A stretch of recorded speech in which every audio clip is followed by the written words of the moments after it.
Olá, sou a professora Cleane e vou lecionar a disciplina de História para o 6º ano do Colégio Emaús. Pessoal, eu vou fazer a correção daquelas atividades que eu deixei para vocês naquela aula que nós estudamos sobre Atenas, tá bem? Sobre a sociedade ateniense. Número 1. Caracterize o período arcaico citando os principais acontecimentos. O período arcaico ele vai de mais ou menos 800 anos antes de Cristo a mais ou menos 510 anos antes de Cristo.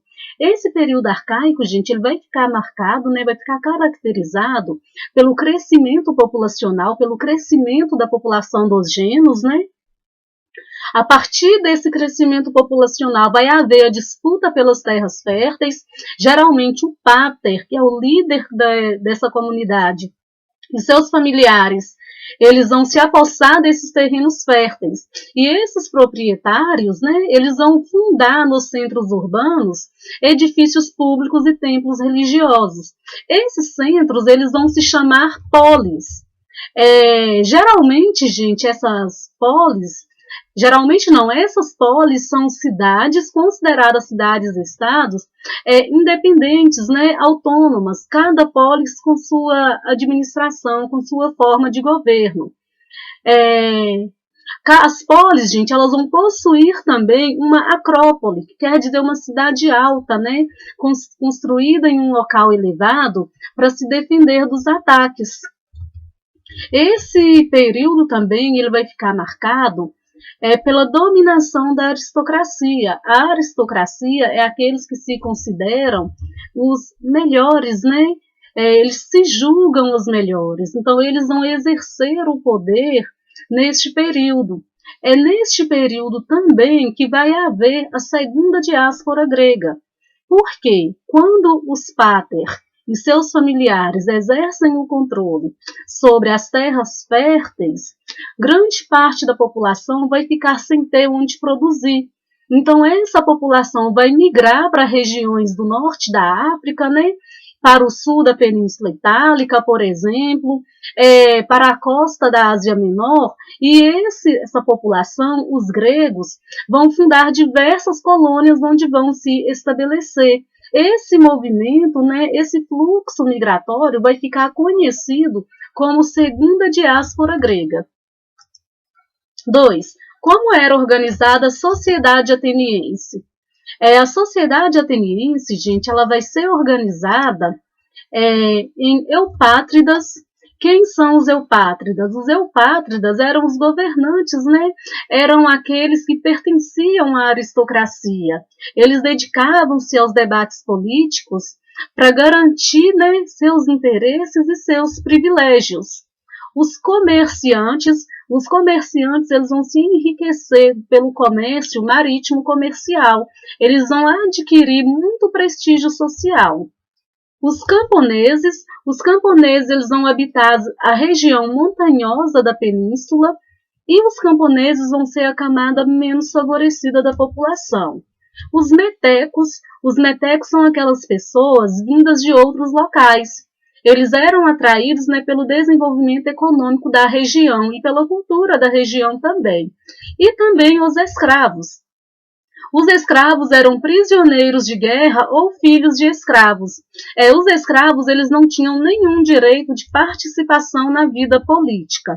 E tem as mulheres também, né? As mulheres, gente, também não podiam participar na vida política. As mulheres, elas eram preparadas para a vida domiciliar, para se casar e para ter filhos, para cuidar dos trabalhos de casa. Sobre os governos Drácon e Solon, cite seus feitos. Durante o governo dos eupátridas, gente, houveram vários conflitos. Então, para tentar resolver esses conflitos, dentre essas medidas, os legisladores eles vão ser escolhidos, né, para ficar encarregados de governar a polis. Um desses primeiros legisladores foi Drácon. Drácon, em 621 a.C., ele vai registrar as leis de Atenas por escrito. Só que também não vai resolver os conflitos. Então, Solon, outro legislador, vai assumir o governo e vai tomar outras medidas para pôr fim a esses conflitos sociais. Ele vai decretar o fim da escravidão por dívidas antigas, e também vai estabelecer a renda do indivíduo como critério para a participação na vida política. Desta forma, comerciantes e artesãos tiveram acesso às decisões políticas. Qual foi o primeiro tirano de Atenas? Como foi seu governo? Mesmo com as medidas adotadas por Drácon e por Solon, os conflitos sociais eles não vão se resolver. Então, como essas tensões não diminuíram, com essas reformas legislativas, os indivíduos eles assumiram o controle, né, do governo por força. Então, eles começaram a exercer o poder de maneira pessoal. Então, foi estabelecido desta forma o governo tirano, a tirania. O primeiro tirano foi Pisístrato. Pisístrato ele foi um aristocrata que teve o apoio das camadas populares. Durante o seu governo, ele incentivou o desenvolvimento marítimo comercial, promoveu a construção de obras públicas e confiscou terras dos nobres para distribuir aos camponeses. Quando e por quem foi instaurada a democracia em Atenas? Mesmo assim, gente, com todas essas reformas, até com esse governo tirano, os conflitos sociais eles não se resolveram. Eles aumentaram, né, esses conflitos sociais, com diferentes interesses das camadas sociais. Então, Clístenes ele vai assumir o governo. Clístenes ele é um político de origem nobre, assume o governo de Atenas em 510 a.C. É disposto a fazer reformas políticas profundas, ele vai instaurar a democracia, vai ampliar a possibilidade de participação nas decisões políticas a todo cidadão ateniense, independente da sua renda. Então, independente da renda, todo cidadão ateniense vai poder tomar parte nas decisões políticas. Mesmo com a instauração da democracia, gente, as mulheres, os escravos e os metecos, eles continuaram sem direitos a participar da democracia. Essa democracia que se estabeleceu na Grécia Antiga, ela é muito diferente da democracia que nós vivemos hoje. A democracia da Grécia Antiga ela ficou conhecida como democracia direta, ou seja, era a participação direta dos indivíduos da sociedade na tomada de decisão. Ela é diferente porque a nossa democracia é a democracia representativa. Nós somos representados por governantes que são eleitos por meio do nosso voto. Como funcionava a democracia em Atenas?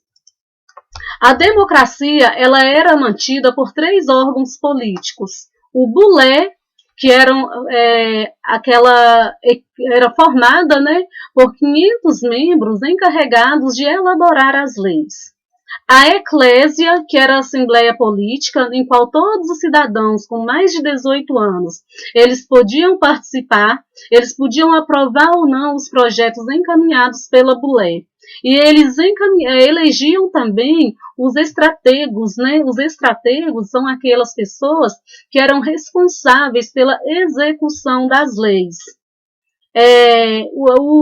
A eclésia também, gente, podia votar a expulsão daqueles cidadãos que eram considerados uma ameaça à democracia.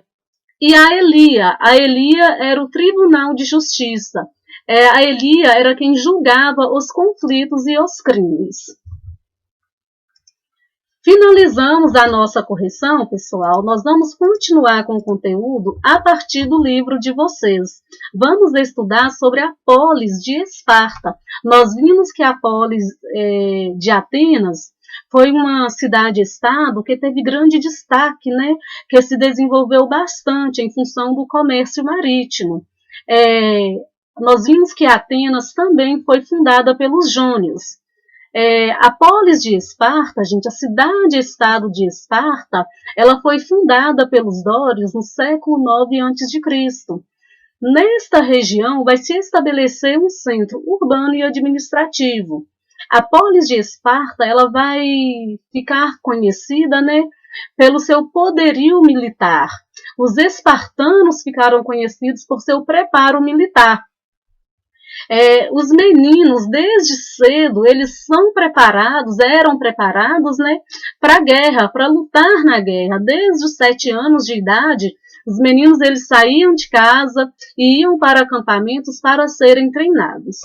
A sociedade espartana, ela era dividida em grupos sociais também. Tinha os espartanos ou os espartíatas, que são os descendentes dos dórios, né, eles controlavam o poder político e militar. Os periecos são aquelas pessoas, né, de grupo social incerto, indivíduos que vieram de outras regiões. Eles dedicavam-se ao artesanato, atividades de troca e à agricultura e serviam ao exército em caso de guerra, como os ilotas. Nós vamos ver quem são os ilotas. Os ilotas, maioria da população, camponeses, né, descendentes dos que foram derrotados pelos espartanos, e servos que pertenciam ao Estado. Esses servos eles podiam ser cedidos aos espartanos pelo Estado. O domínio, o governo, né, da polis Esparta era por forma de uma oligarquia. O que quer dizer oligarquia? Poucos no governo, poucos dominam, poucos exercem o governo. Essa oligarquia, gente, esse governo era uma diarquia. Como assim diarquia? Era formada por 2 reis. Um rei era responsável por assuntos religiosos e o outro era responsável pelo comando do exército. Tanto o rei de assuntos religiosos quanto o de comando do exército eram cargos hereditários, passados de pai para filhos. Além da diarquia, tinha também o eforato composto de 5 membros eleitos pela Ápela. Amplos poderes de vigilância e fiscalização para garantir, né, que todos seguissem as normas estabelecidas, que todos seguissem as leis. E essa garantia, gente, essa fiscalização, ela valia para todos, tá? Desde os reis, os magistrados, até os funcionários. Gerúsia, ou Conselho dos Anciãos, tinha a função de formular leis e era o tribunal de última instância, ou seja, aquele que batia o martelo. A Ápela, ou Assembleia, era composta de todos os espartanos com mais de 30 anos de idade. Era o órgão consultivo e responsável pela escolha dos membros da Gerúsia e do Eforato. Como nós já vimos, né, a educação dos espartanos, gente, ela era voltada para defender a polis e seus domínios. Tinha um sistema rígido de educação e essa educação ela era ofertada pelo Estado. Só quem tinha direito a essa educação eram os meninos. As meninas elas eram educadas em casa para o serviço doméstico. Em alguns casos, as mulheres espartanas, gente, elas tinham que manter, né, a saúde em dia. A saúde ela era muito valorizada. E as mulheres, elas praticavam exercícios para também ser preparadas, se preciso, para caso, né, se elas precisassem ir para a guerra, elas já tinham o preparo físico. Os meninos deixavam a família aos 7 anos de idade para cumprir o serviço militar. Esse serviço militar ele era obrigatório até os 18 anos. Aos 18 anos, o jovem ele se tornava um hoplita, né, um soldado, e ele permanecia a serviço do Estado espartano até os 60 anos. Aos 30 anos, esse jovem soldado ele passava a ser considerado cidadão e ganhava o direito de participar da Ápela. Ele era obrigado a se casar e a ter filhos. A mulher, como nós já vimos, ela não participava da vida política.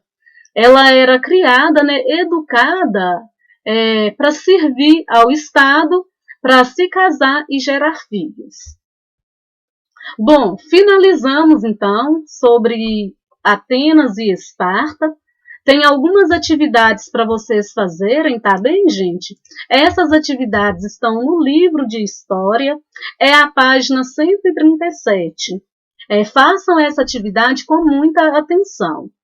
Bons estudos para vocês, até a próxima aula e lembrem-se, juntos no caminho certo.